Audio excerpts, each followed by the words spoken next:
الحمد لله حمدا كثيرا طيبا مباركا فيه، وأشهد أن لا إله إلا الله وحده لا شريك له، وأشهد أن محمدا عبده ورسوله صلى الله عليه وعلى آله وصحبه ومن تبع هداهم إلى يوم الدين. أما بعد، قال المؤلف رحمه الله تعالى: باب فضل التوحيد وما يكفر من الذنوب. وقول الله تعالى وقول الله تعالى: الذين آمنوا ولم يلبسوا إيمانهم بظلم أولئك لهم الأمن وهم مهتدون. L'auteur a donc intitulé ce chapitre « Les mérites du tawhid et les péchés qu'il permet d'expier ». Et la parole d'Allah le Très-Haut: ceux qui ont cru et n'ont point troublé la pureté de leur foi par quelque iniquité, par quelque injustice, ceux-là ont la sécurité et ce sont eux les bien guidés.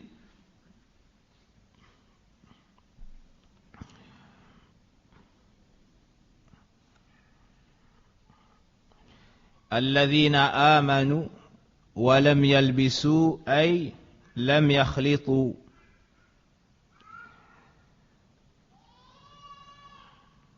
إيمانهم بظلم، المراد بالظلم هنا الشرك بالله.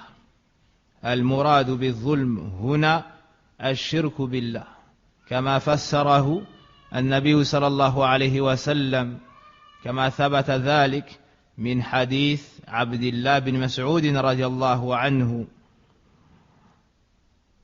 والظلم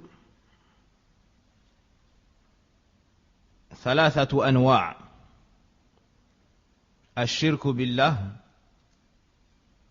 ظلم العبد لنفسه بارتكاب الذنوب، وظلم العبد لغيره بالاعتداء وغير ذلك. L'injustice est de trois sortes. الظلم, l'injustice est de trois sortes. La première injustice, c'est le polythéisme, ash-shirku billah, le fait de donner un associé à Allah dans ce qui lui est propre. Pourquoi est-ce qu'on a appelé ash-shirk zulman? Car al-zulm wad'u ash-shay'i fi ghayri mawdi'ihi, wal-mushrik wada'a al-ibada wa sarafa al-ibada fi ghayri mahalliha, fakana bidhalika zaliman. On a appelé le polythéisme injustice, car al-zulm, l'injustice, c'est de mettre une chose où elle ne devrait pas l'être. Et le polythéiste est injuste du fait qu'il prend l'adoration et la voue et la donne à ceux qui ne le méritaient pas, à autre qu'Allah subhanahu wa ta'ala. Ils sont donc par cela injustes. Deuxième type d'injustice, c'est l'injustice que le serviteur se fait à lui-même en désobéissant à Allah subhanahu wa ta'ala et en ne conduisant pas sa personne vers le paradis, en amenant sa personne, en faisant les causes pour entrer en enfer. Car son corps est une amana, il a été créé pour réaliser un but qui est d'adorer Allah azza wa jal, et cela d'un culte sincère. Donc en faisant ses péchés, il est injuste envers lui-même. Le troisième type d'injustice, c'est opprimer les autres. Opprimer les autres. Dans ce verset, l'injustice qui est voulue est le polythéisme. Pour preuve, le hadith de Abdullah ibn Mas'ud radiyallahu anhu dans le recueil de l'imam Bukhari et l'imam Muslim. لما سمعوا هذه الآية قالوا يا رسول الله أينا لم يظلم نفسه؟ فقال الرسول صلى الله عليه وسلم: ليس الذي تذهبون إليه الظلم الشرك، ألم تسمعوا إلى قول العبد الصالح إن الشرك لظلم عظيم، أي لقمان إن الشرك لظلم عظيم. Lorsque ce verset a été révélé, lorsque les compagnons ont entendu ce verset, ceux qui ont cru et n'ont point troublé leur foi par quelque injustice, ceux-là auront la sécurité et ce sont eux les bien guidés. Ils ont compris l'injustice dans son sens général, englobant toutes les formes de polythéisme. Alors ils ont dit au prophète sallallahu alayhi wa sallam, ô messager d'Allah, mais qui parmi nous est à l'abri de l'injustice? Qui ne commet pas de faute, qui ne commet pas de péché? Alors le prophète sallallahu alayhi wa sallam leur a dit, le sens du zulm ici n'est pas comme vous l'avez compris. Mais c'est un sens plus particulier, c'est le polythéisme. N'avez-vous pas entendu la parole du serviteur pieux, c'est-à-dire Luqman, comme cela a été cité dans Surat Luqman? Certes, le polythéisme est une énorme injustice. Donc le tafsir du verset de l'injustice, c'est الشرك. مناسبة الآية للباب دلت على أن صاحب التوحيد له الأمن والهداية. له الأمن والهداية وهذا من فضل التوحيد. فمن سلم من الشرك والكبائر ولم يصر على الصغائر له الأمن المطلق والهداية المطلقة. Est-ce que toute personne ayant dit la ilaha illallah, est-ce que toute personne faisant partie des gens du tawhid aura le même degré de sécurité, le même degré dans la guidée, ou est-ce qu'il y a des degrés proportionnellement à la perfection du tawhid de la personne? La réponse est la deuxième. إذن من سلم من الشرك والكبائر ولم يسر على الصغائر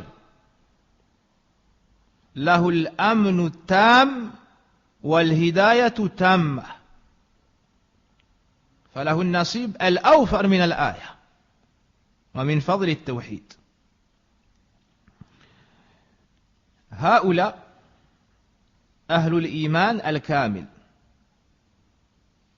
والدرجة الثانية من سلم من الشرك وارتكب بعض الذنوب ولم يتب منها له مطلق الأمن ومطلق الهداية. يعني شيئا أو شيء من الهداية وشيء من الأمن. Donc celui qui a été préservé du polythéisme ainsi que des grands péchés et n'est pas resté constamment dans les petits péchés, ce dernier aura la sécurité totale et la guidée complète. Quant à celui qui aura été préservé du polythéisme, mais qui aura commis certains péchés dont il ne se sera pas repenti, même des grands péchés, alors celui-ci aura une part de la sécurité et une part de la guidée.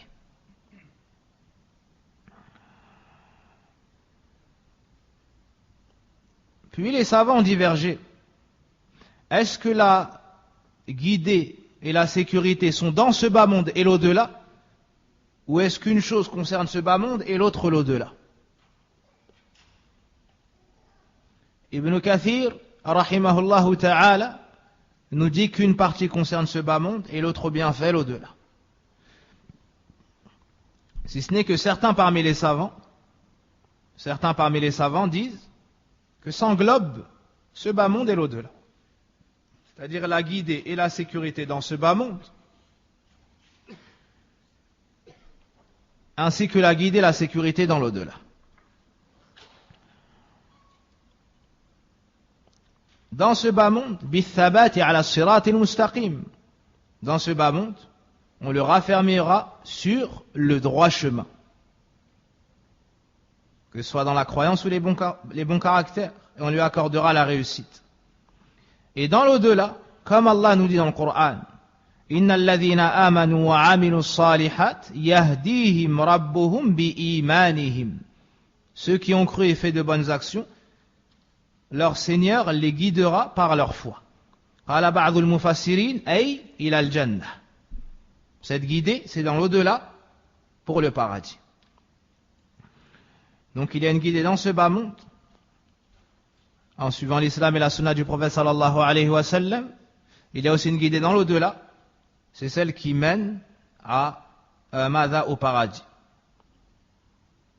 أما الكفار قال الله سبحانه وتعالى عنهم احشروا الذين ظلموا وأزواجهم وما كانوا يعبدون من دون الله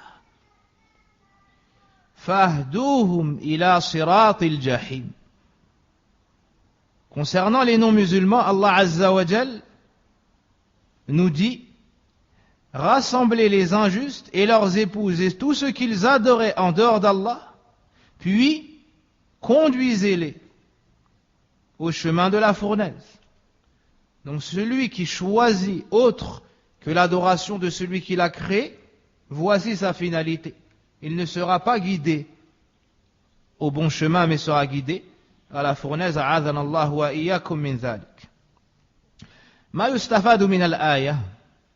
Que pouvons-nous tirer de ce verset?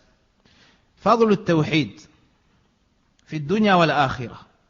Les mérites du tawhid. Et cela dans ce bas monde et dans l'au-delà. L'adepte du tawhid a la guidée ainsi que la sécurité. نستفيد من هذه الآية أن الشرك ظلم عظيم. De ce verset on tire que le polythéisme est une énorme injustice. Car la personne aura mis l'adoration où il ne convenait pas de le faire. On tire également de ce verset que le polythéisme est une cause pour être effrayé dans ce bas monde et dans l'au-delà. Celui qui n'a pas peur d'Allah, tu vois qu'il a peur de tout. Tu le vois qu'il est faible et ne se sent pas à l'abri. Il est égaré. Et dans l'au-delà, il aura la plus grande peur. Une frayeur terrible. Puis il sera dirigé vers le feu de l'enfer, wal-'iyadhu billah. Et certains seront ressuscités directement en enfer, comme Allah nous l'a dit dans le Coran. Voici pour le premier verset, le premier texte. Puis l'auteur nous a cité un hadith عن عبادة بن صامت رضي الله عنه. وعبادة بن صامت بن قيس الأنصاري الخزرجي وبدري. Ubada ibn Samit fait partie des Ansar de l'Khazraj. Il a assisté à la bataille de Badr. Il est décédé en l'an 34 après l'Hégire et avait alors 72 ou 73 ans.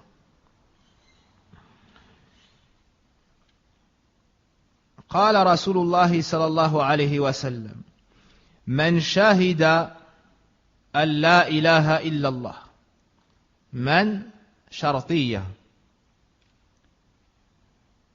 وجواب الشرط أدخله الله الجنة على ما كان من العمل في نهاية الحديث. وفي من عموم الشاهد ذكرا كان أم أنثى عربيا كان أم عجمي. Donc celui qui témoigne, qui atteste de la ilaha illallah, nulle divinité, que nulle divinité ne mérite d'être adorée en dehors d'Allah. Donc dans celui, il y a la généralité de celui qui attestera de ce témoignage. C'est-à-dire qu'il soit un homme ou une femme, qu'il soit arabe ou non arabe, c'est général. Et cela, ce qui est cité ici, est une condition. Et la réponse ou les résultats de celui qui viendra avec cette condition se trouve à la fin du hadith. Allah le fera entrer au paradis quelles que soient ses actions. Donc, man shahida an la ilaha illallah. La ilaha illallah ay la ma'buda bihaqqin illallah. Celui qui témoigne qu'il n'y a point de divinité méritant l'adoration excepté Allah.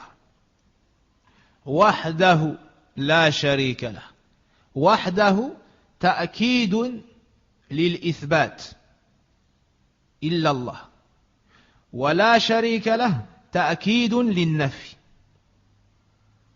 لا إله لذا قال أهل العلم تأكيد بعد تأكيد أو تأكيد بعد تأكيد اهتماما بمقام التوحيد تأكيد بعد تأكيد اهتماما بمقام التوحيد. Donc celui qui témoigne qu'il n'y a pas de divinité en droit d'être adoré si ce n'est Allah, seul, sans associé. Dans la parole seule, on appuie la partie affirmative dans la parole la ilaha illallah, qui est illallah. Et dans la parole sans associé, on appuie la partie négative dans la parole la ilaha illallah, qui est la ilaha. Car, comme vous le savez tous, le tawhid se compose d'une partie négative et d'une partie affirmative. La négation du droit à l'adoration pour tout autre que Allah, et l'affirmation que le seul à être en droit d'être adoré est Allah. Lorsqu'on dit wahdahu la sharika lah, on appuie ces deux parties. Avec wahdahu, tu appuies la deuxième partie, l'affirmation, et avec la sharika lah, tu appuies la première partie, la négation.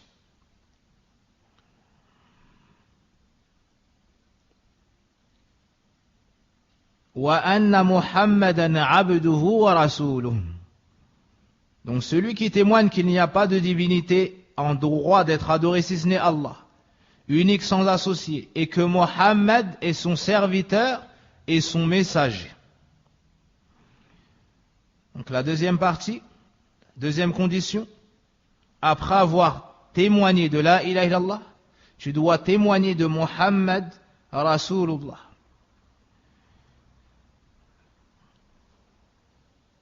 Abdun ay mamlukun lillah. Abidun lah. Donc Abdun, tu dois témoigner que Mohammed est le serviteur d'Allah. C'est son esclave et son serviteur. Le prophète Mohammed sallallahu alayhi wa sallam adorait Allah. Il lui était soumis. Idhan huwa abdun la yu'bad. C'est donc un serviteur, il ne doit pas être adoré. Aussi élevé soit son rang, comme le montrera le second mot, il ne doit pas être adoré, car lui-même est celui qui a adoré Allah Azza wa Jal, nous a enseigné comment l'adorer. Wa anna Muhammadan abduhu wa rasuluhu, son serviteur et son messager. Ay arsalahu Allah subhanahu wa ta'ala. Donc c'est le messager d'Allah, Allah l'a envoyé avec un message afin d'appeler son peuple à l'adoration d'Allah seul d'un culte sincère. فَهُوَ إِذَنْ رَسُولٌ لَا يُكَذَّبْ. C'est donc un messager, il faut croire en lui et ne pas le démentir. وَبِهَاتَيْنِ الصِّفَتَيْنِ رَدٌّ عَلَى طَائِفَتَيْنِ. أهل الإفراط وأهل التفريط. Avec ces deux caractéristiques, il y a une réfutation à deux groupes égarés. En disant que c'est un serviteur, il y a une réfutation pour tous ceux qui ont exagéré sur lui et l'ont fait sortir du caractère de serviteur et esclave d'Allah. Ceux qui ont prétendu qu'ils connaissaient les choses de l'invisible, vous pouvez connaître les choses du futur, ou ceux qui fêtent son anniversaire, ou ceux qui jurent par son nom, ou ceux qui lui vouent des actes d'adoration. Il y a également une réfutation pour ceux qui ne lui ont pas accordé la place qui lui a été donnée dans la religion par Allah. Ceux qui n'ont pas reconnu sa prophétie, ceux qui ne le respectent pas, ceux qui ne suivent pas sa sunnah, ceux qui le démentent ou se moquent de lui, wal'iyadhu billah. Donc il y a le juste milieu, c'est de dire que c'est un serviteur, on ne l'adore pas, mais c'est un messager, on ne le dément pas, on croit en lui et on le suit. Et si c'est un messager, on doit croire en tous ses dires et toutes les informations émanant de sa part, car c'est un messager d'Allah. Aussi, on doit lui obéir et s'éloigner de sa désobéissance. On doit également emprunter son chemin pour adorer Allah subhanahu wa ta'ala sans innover dans la religion d'Allah tabaraka wa ta'ala. هذه من مقتضيات أو من مقتضى شهادة أن محمد رسول الله. وهاتان الصفتان أعلى مراتب البشر. Et ces deux caractéristiques, le fait d'être un serviteur et d'être un messager, sont les deux meilleures caractéristiques que puisse avoir une créature. Premièrement, te soumettre à Allah Azza wa Jal. Plus tu te soumets, plus tu es élevé. Deuxièmement, être un messager. Deuxièmement, être un messager. Celui qui unit ces deux choses-là aura été élevé au plus haut rang. C'est pour cela que dans le Coran, celui qui médite verra que lorsqu'Allah fait les éloges de son prophète et le décrit dans ses meilleures situations, il l'appelle Abd. Par exemple dans l'Isra ou al-Mi'raj, dans la da'wa et autres.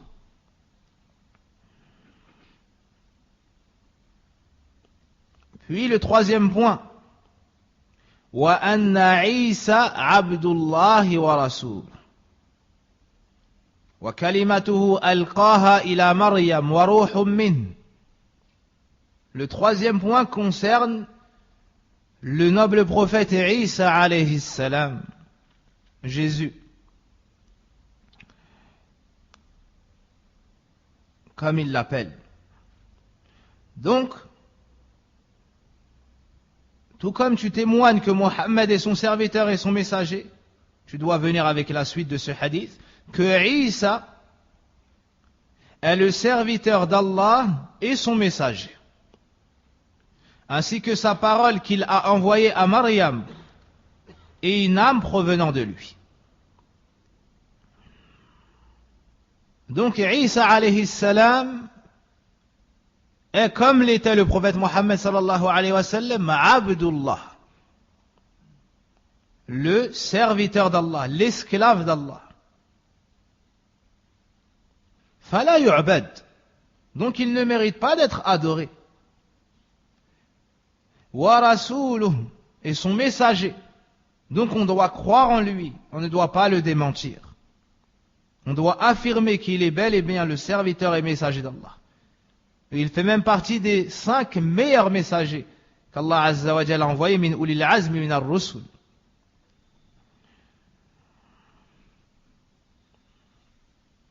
ففي هذا رد على أهل الكتابين على أهل الكتاب. Et dans cela il y a une réfutation aux gens du livre. Les gens du livre sont les chrétiens et les juifs. Il y a une réfutation aux chrétiens car eux ont dit que c'était Dieu, ou certains ont dit le troisième de trois, certains ont dit le Fils de Dieu. Et ici on nous montre qu'il n'a pas de qualité divine, mais c'est le serviteur d'Allah et son messager. Il y a une réfutation aussi aux autres du fait qu'ils n'ont pas reconnu Isa en tant que prophète et messager. Et nous les musulmans, nous unissons entre ces deux caractères. On affirme que c'est un serviteur, donc on ne l'adore pas, mais on affirme aussi que c'est un prophète et messager, donc on lui donne sa place. on lui donne sa place de prophète et messager. Voici le juste milieu. Wa kalimatuhu, que signifie que Isa est sa parole? Wa kalimatuhu ay kalimatullah. Isa est la parole d'Allah. ماذا نعني بذلك؟ الكلمة هي كن. إنما أمره إذا أراد شيئا أن يقول له كن فيكن. وليس عيسى نفس الكلمة، بل إنما كان بكلمة الله، كما قال الإمام أحمد رحمه الله: فإن كلام الله من صفاته، وصفات الله ليست مخلوقة، أما عيسى مخلوق. Donc ici un point important, quelque peu subtil.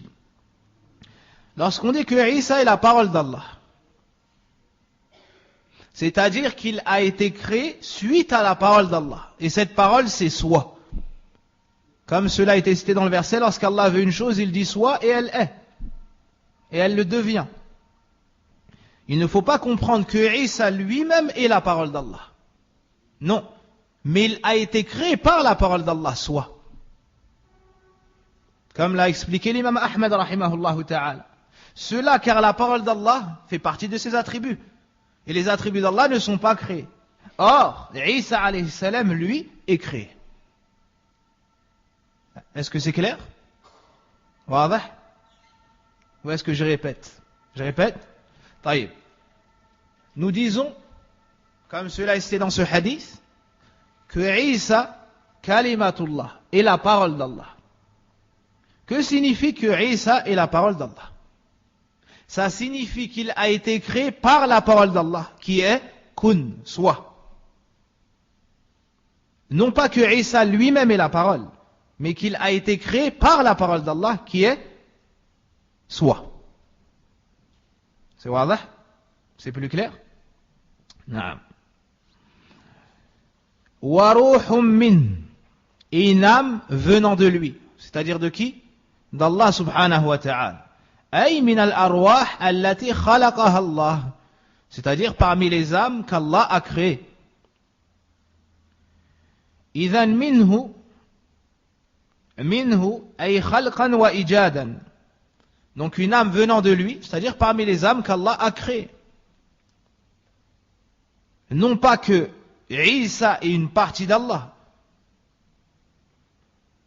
mais que Isa fait partie des créatures d'Allah subhanahu wa ta'ala. Kama qala Allah: wa sakhkhara lakum ma fi as-samawati wa ma fi al-ardi jami'an minhu.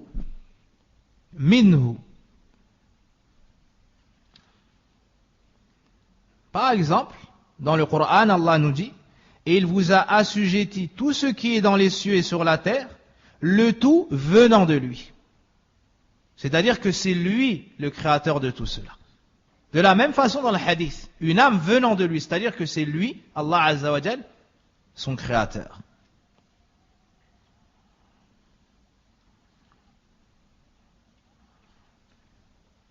Et dans ce chapitre,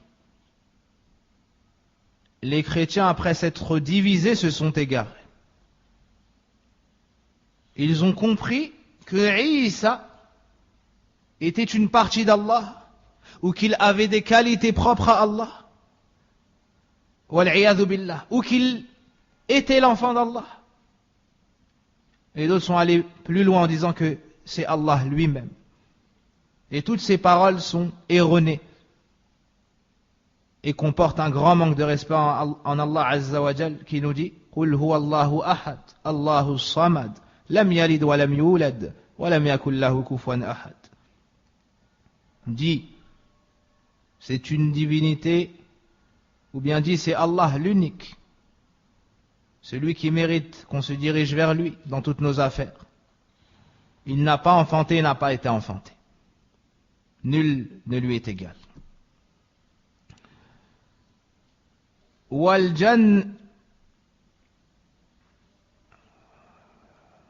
وكلمته ألقاها إلى مريم. Donc, que Isa est le serviteur d'Allah et son messager, sa parole qu'il a envoyée à Maryam. Maryam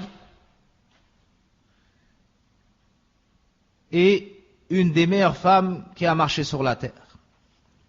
Une femme pieuse, une femme chaste.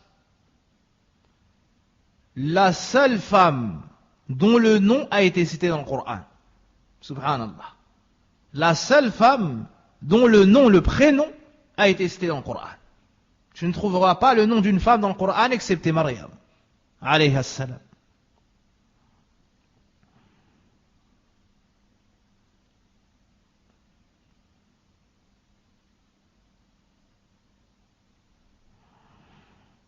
C'est donc la mère de Isa. Allah Azza wa Jalla a créé cette âme et a envoyé Jibril avec cette âme afin qu'il l'insuffle en Maryam. Elle fut donc enceinte. Et cela sans s'être mariée. Mais par ce miracle d'Allah Tabaraka wa Ta'ala.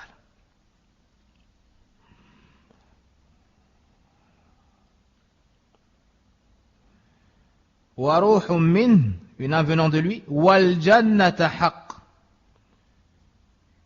وَالنَّارَ حَقٌّ, et qui témoigne, qui reconnaît également que le paradis est vérité et que l'enfer est vérité.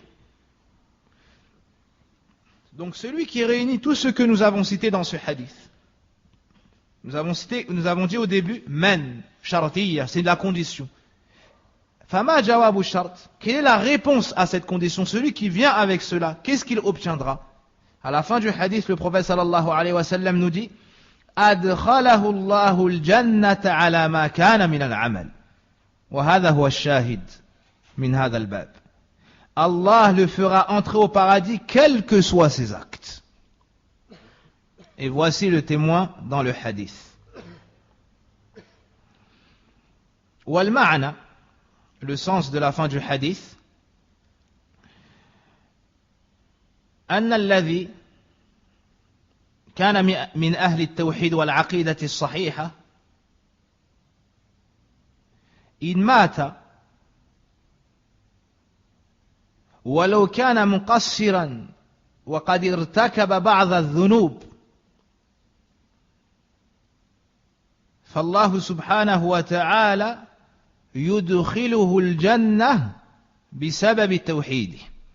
Le sens de cette parole est que lorsque la personne décède, si elle meurt sur une bonne croyance, avec at-tawhid, avec la croyance en l'unicité d'Allah subhanahu wa ta'ala, avec une bonne croyance, même s'il avait des manquements et certains péchés, de par la cause de son tawhid, Allah Azza wa Jal le fera entrer au paradis. Donc, quelles que soient ses actions, même s'il a des défauts et des manquements, des péchés, Allah Azza wa Jal le fera entrer au paradis. وهذا وجه الاستدلال من الحديث في هذا الباب. Voici pourquoi l'auteur a cité ce hadith dans ce chapitre. Car ça nous montre les mérites du tawhid. Et le fait qu'Allah Azza wa Jal, par ce tawhid, t'efface tes péchés et te met au paradis. وقال بعض أهل العلم المعنى أدخله الله الجنة على ما كان من العمل أي على حسب أعماله تكون الدرجة في الجنة. D'autres parmi les savants ont dit, celui qui vient avec tout ce qui est cité dans ce hadith, Allah le fera entrer au paradis au niveau qu'il aura obtenu selon ses actions. Vous avez compris la différence entre les deux sens? Le premier, quelles que soient ses actions. Le deuxième, selon ses actions. Selon ses actions. C'est-à-dire que s'il a des manquements, sa place ne sera pas aussi élevée que d'autres. Mais il entrera quand même au paradis. Akhraja. Donc lorsqu'on voit cela, akhraja, les deux l'ont rapporté. Cela fait référence à l'imam al-Bukhari et l'imam Muslim dans Sahih al-Bukhari et Sahih Muslim. واضح car ils n'ont pas qu'un livre. قال بعض أهل العلم في هذا الحديث هو من أجمع أحاديث العقيدة. Certains parmi les savants ont dit que ce hadith est un des hadiths qui englobe le plus de points faisant partie de la croyance.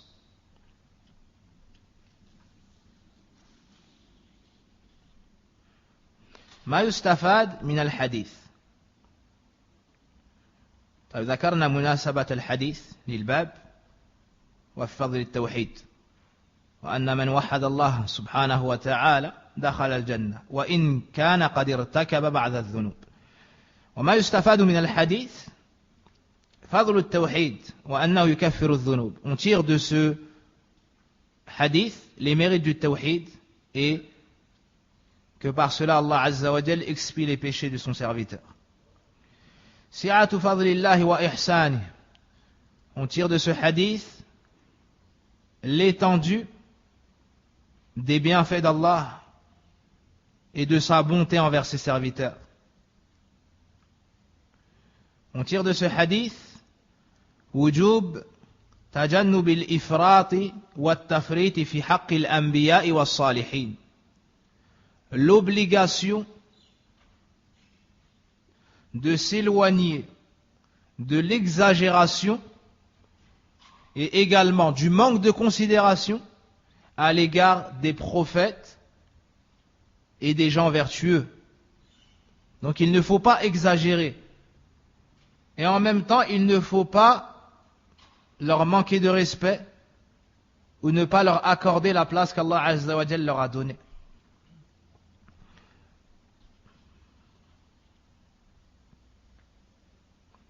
فَلَا نَجْحَدُ فَضْلَهُمْ وَلَا نَغْلُو فِيهِمْ.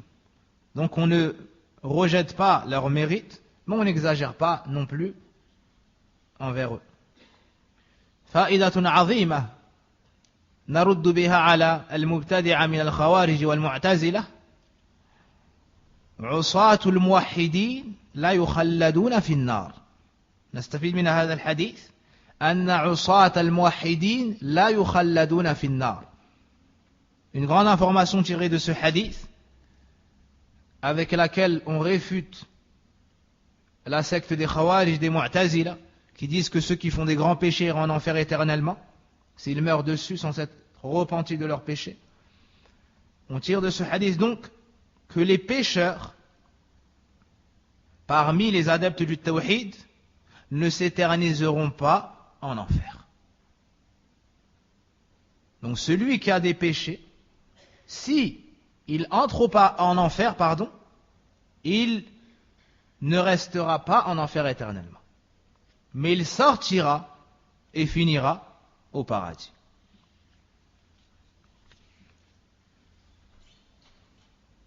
Voici pour ce hadith.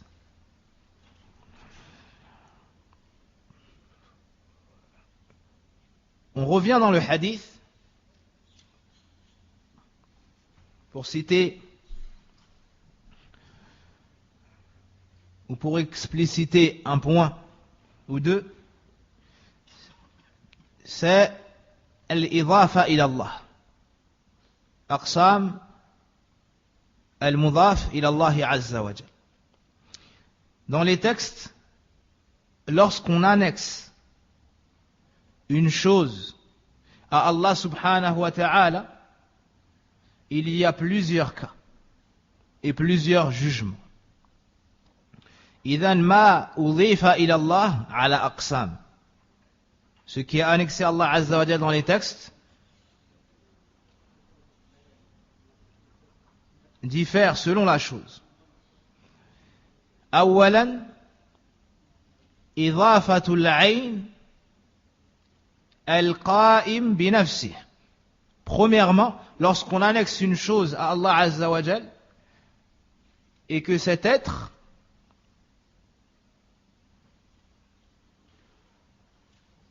une chose à part entière, comme une personne, comme un animal.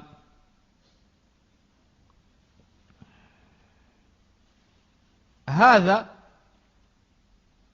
min bab idafati al-makhluq ila khaliqi. Ici, ce qui est voulu, c'est d'annexer la créature à son créateur.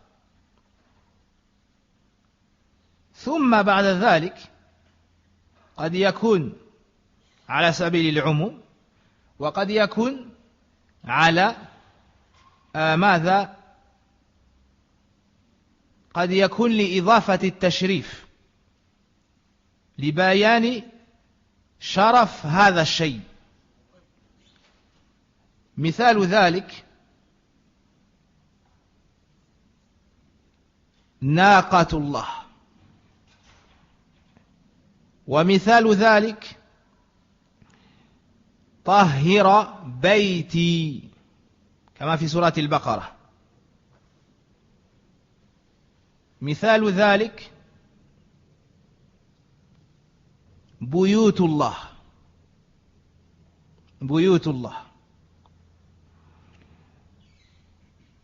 Par exemple, dans le Coran, on nous dit la chamelle d'Allah. نعم، la chamelle d'Allah. هذا من باب إضافة المخلوق إلى خالقه، إضافة التشريف. Donc ici, on annexe cette chamelle à Allah pour montrer sa particularité d'entre l'ensemble des chamelles. C'est la chamelle de Salih, le signe, le miracle qui a été donné à Salih pour son peuple. Un autre exemple, Allah Azza wa Jal dit, purifiez ma maison, ma demeure. Il s'agit de l'endroit où il y a le Kaaba. Et dans le hadith, le prophète sallam nous dit, Majtama'a qawmun fi baytin min buyutillah. Il n'y a pas un groupe qui se réunit dans une demeure parmi les demeures d'Allah. Ce qui est voulu par les demeures d'Allah, c'est quoi? Les mosquées. Les mosquées. Donc lorsqu'on annexe ces choses-là, c'est pour montrer leur noblesse. C'est pour montrer leur noblesse. C'est clair? Ensuite, idafatul ayn al-makhluqa غير القائم بنفسه مثل روح منه كما في سورة النساء وكما في هذا الحديث. Ensuite, la même chose, mais pas dans une chose qui peut être à part entière seule. J'avais oublié comme exemple, on peut dire Rasulullah aussi, le messager d'Allah. Puis, des parties d'une chose. Donc tu peux voir un messager, tu peux voir une chamelle, tu peux voir la demeure d'Allah. Mais est-ce que tu peux voir une âme sans la personne qui a l'âme? Donc ça c'est l'ayn ghayr al-qa'im bi nafsi. C'est encore idafatu al-makhluq ila khaliqi. Et c'est ce qui est voulu dans le hadith que nous avons cité, wa ruhum min, une âme venant de lui.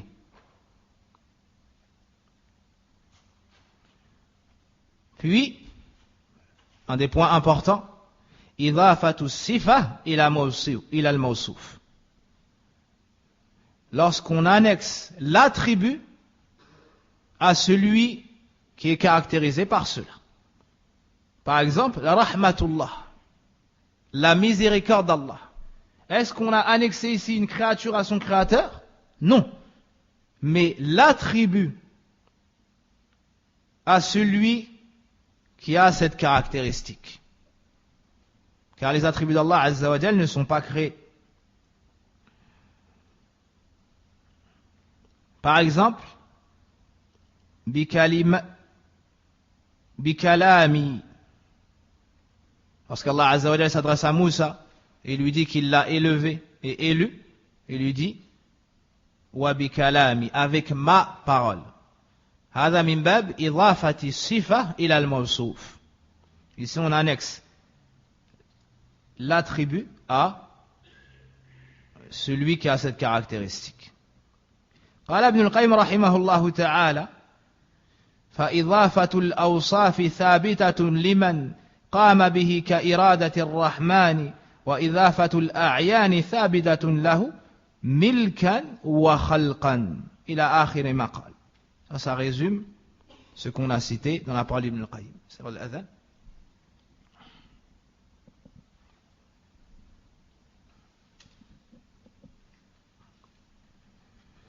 Le deuxième point, la deuxième remarque,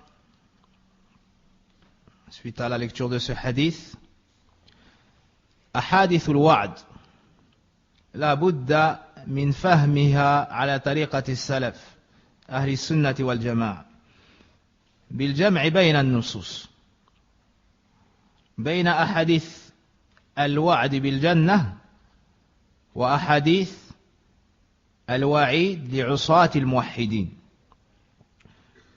Donc, ce texte fait partie des textes qui annoncent la bonne nouvelle du paradis pour les monothéistes.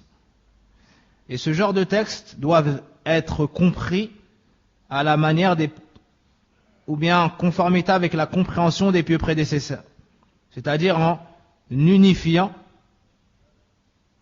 ou en réunissant l'ensemble des hadiths. Et il n'y a pas de contradiction entre ce genre de hadiths qui annonce la bonne nouvelle du paradis pour les monothéistes et les autres hadiths qui menacent du feu de l'enfer les pécheurs parmi les monothéistes. Et pour comprendre cela, il te suffit de savoir que al-wa'd yanqasimu ila qismayn. Al-wa'd al-mutlaq wa mutlaq al-wa'd. Donc, il y a la promesse totale, complète, c'est-à-dire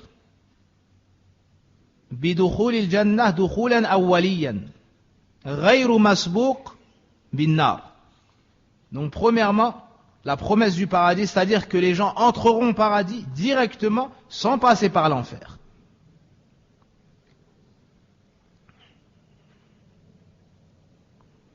Qui sont-ils? Ce sont ceux qui ont dit la ilaha illallah, qui ont unifié Allah Azza wa Jal d'un culte sincère.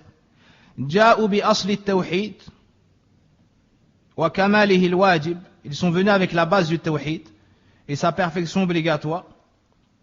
Thumma amilu bi muqtadaha. Ensuite, ils ont agi en fonction de cela. Ilman wa amalan. Ils mettent en pratique les obligations, délaissent les interdits. Ou si il leur arrive de tomber dans un péché, un grand péché, ils s'en repentent. Comme Allah nous dit dans le Coran, Inna alladhina taqaw idha massahum ta'ifun min ash-shaytani tadhakkaru fa idha hum mubsirun. Ou qawluhu ta'ala, والذين إذا فعلوا فاحشة أو ظلموا أنفسهم ذكروا الله فاستغفروا لذنوبهم وما يغفر الذنوب إلا الله ولم يصروا على ما فعلوا وهم يعلمون. Donc ceux qui craignent Allah ou ceux qui sont pieux, lorsque le shaitan les fait tomber dans la faute, ils se rappellent et voici qu'ils sont clairvoyants. Dans l'autre verset, ceux qui commettent une turpitude ou une injustice contre eux-mêmes se rappellent d'Allah et demandent pardon pour leurs péchés et ne restent pas dans la désobéissance. Donc la personne peut tomber dans un péché, même un grand péché, mais elle s'en repent. Donc ces gens-là entreront au paradis directement sans passer par l'enfer. Donc les textes qui nous parlent, qui nous disent que celui qui dit la ilaha illallah entre au paradis, il faut savoir qu'il y a des conditions. Et celui qui veut obtenir la chose doit venir avec ces conditions. Et repousser ce qui pourrait empêcher d'avoir cette récompense. Aussi, on trouve dans les textes, dans des hadiths, qu'on nous cite le tawhid et qu'on met des choses à côté. Par exemple, dans le recueil d'Imam Ahmed, le prophète sallallahu alayhi wa sallam nous dit Man abad Allah, la yushriku bihi shay'a, wa qama as-salah, wa ata az-zaka, wa sama Ramadan, wa ijtanaba al-kaba'ir. Wa ijtanaba al-kaba'ir. Adkhalahu Allahu al-jannah. Ou qala dakhala al-jannah. Le prophète sallallahu alayhi wa sallam nous dit par exemple, celui qui adore Allah, sans commettre de polythéisme, accomplit la prière, s'acquitte de l'aumône légale, jeûne le mois de Ramadan, et s'éloigne des grands péchés, Allah le fera entrer au paradis. Dans un autre hadith, عند البخاري سأل رجل النبي صلى الله عليه وسلم قال دلني على عمل يدخلني الجنة قال تعبد الله لا تشرك به شيئا وتقيم الصلاة وتؤتي الزكاة وتصل الرحم. Le prophète sallallahu alayhi wa sallam a reçu la visite d'un homme qui lui a dit indique-moi le chemin du paradis. Il lui a dit tu adores Allah sans lui donner d'associé, tu accomplis la prière, tu t'acquittes de l'aumône légale et tu lis les liens de parenté. Donc on voit que dans certains hadiths, on nous dit qu'il faut venir avec le tawhid, mais aussi avec des droits du tawhid. La deuxième catégorie, ceux qui ont mutlaqul wa'd, ils ont la promesse du paradis, mais ils peuvent passer avant par l'enfer. Donc yadkhuluna al-jannah ma'alan wa la yukhalladuna fi an-nar. Donc ils peuvent entrer en enfer, mais ils ne s'éterniseront pas en enfer. Ces gens-là sont les gens qui sont venus avec la base du tawhid et ne sont pas tombés dans des annulatifs de l'islam. Ils ont fait certains péchés sans s'être repentis de ces péchés. C'est ce qu'on appelle usatul muwahhidin, les pécheurs parmi les monothéistes. Ces gens-là, les yawm al-qiyamah, pourront donc entrer en enfer. Mais s'ils y entrent, ils ne resteront pas éternellement en enfer. Et on finit avec une règle importante, qui est de dire qu'Allah Azza wa Jal, même ces gens-là, il peut décider de leur pardonner. C'est-à-dire même des gens qui ont commis de grands péchés sans s'être repentis, s'ils viennent avec le tawhid, alors Allah Azza wa Jal peut décider de leur pardonner. Même s'ils ne se sont pas repentis avant de mourir. وهذا من رحمة الله عز وجل وفضله وإحسانه بالعباد. القاعدة إذن جميع نصوص الوعيد جميع نصوص الوعيد مقيدة بأصل عظيم مذكور في هذه الآية إن الله لا يغفر أن يشرك به ويغفر ما دون ذلك لمن يشاء.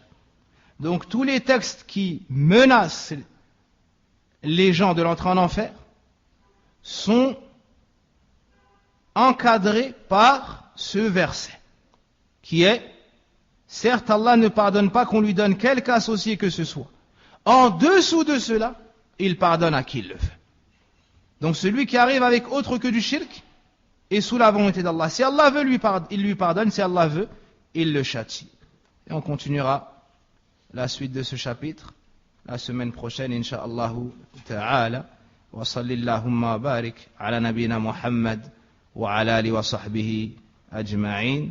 اللهم علمنا ما جهلنا وانفعنا بما علمتنا وزدنا علما سبحانك اللهم بحمدك أشهد أن لا إله إلا أنت أستغفرك وأتوب إليك والحمد لله رب العالمين.